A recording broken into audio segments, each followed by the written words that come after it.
বালুরঘাটের আত্রেয় নদীর পাশে শ্রী শ্রী রঘুনাথ জিউর পুজো ও মেলা হয়ে আসছে বহুদিন ধরে। আর এই পুজোকে কেন্দ্র করে বসে বিশাল মেলা, যেটা তোমরা দেখছোই। যে এই জায়গাটা, যেই জায়গাটা এখন তোমরা দেখছো, এত লোকের ভিড়, যেখানে পা ফেলার জায়গা নেই, সেখানকার অন্য দিনের একটা ভিডিও দেখো তোমরা।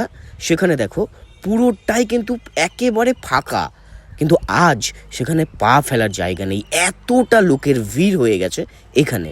সকাল থেকেই এই জেলা এবং জেলার বাইরে থেকে প্রচুর লোকজনের আনাগোনা শুরু হয়ে গেছে এখানে। আর এই মেলার একটা বড় আকর্ষণ হলো সাধু মেলা।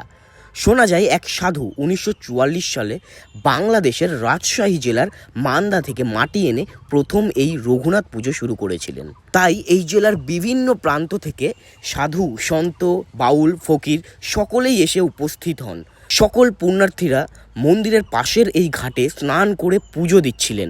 অনেকে এখানে আসা সাধুদের চাল, ডাল, খাজা, বাতাসা এগুলো দানও করেন।